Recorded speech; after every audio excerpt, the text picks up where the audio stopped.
আসসালামু আলাইকুম। আজকে আমাদের এই শর্ট ভিডিওতে ইনশাল্লাহ আমরা পোষ্যকার ব্যাপারটা ক্লিয়ার করব।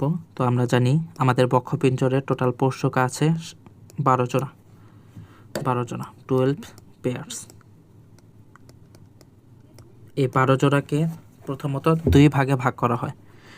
এটা হচ্ছে প্রথম 7 জোড়া একটা ভাগে ভাগ করতেছি, প্রথম 7 জোড়া, আর পরবর্তী 5 জোড়াকে আর আলাদা করে ভাগ করতেছি, শেষ 5 জোড়া,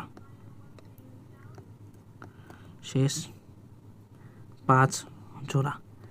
আচ্ছা, প্রথম যে 7 জোড়া ওটাকে আমরা বলতেছি আসল পোষ্যকা। আসল পোষ্যকা,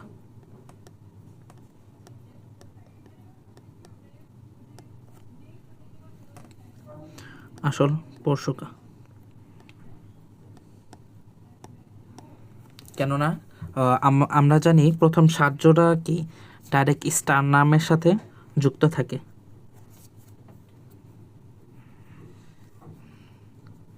প্রথম 7 জোড়া ডিরেক্ট স্টারনামের সাথে যুক্ত থাকে, আর শেষ 5 জোড়া সরাসরি যুক্ত থাকে না। তো আমরা শেষ 5 জোড়াকে বলতেছি নকল পোষ্যকা।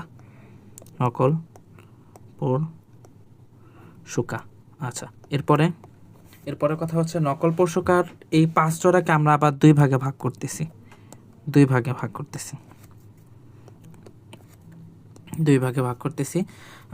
প্রথম হচ্ছে এই 7 জোড়ার পরে কি থাকে? 8, 9, 10, 11, 12। তো 8, 9, 10-এর মধ্যে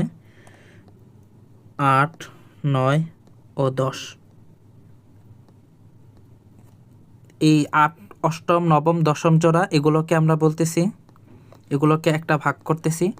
আর 11 ও 12 ও 12 দ্বাদশ, একাদশ ও দ্বাদশ জোড়া, তো এগুলোকে আমরা আলাদা ভাগ করতেছি। তো অষ্টম, নবম আর দশম এই জোড়াকে আমরা বলতেছি হচ্ছে, এগুলোকে আমরা ভাগ করতেছি কি হিসাবে? এগুলো কোস্টাল আর্চ গঠন করবে। Coastal arch. আর একাদশ আর 12 দ্বাদশটা কি হয়? এগুলো কোনো কোস্টাল আর্চ গঠন করে না, এগুলো ডিরেক্ট ভাসমান থাকে, ভাসমান।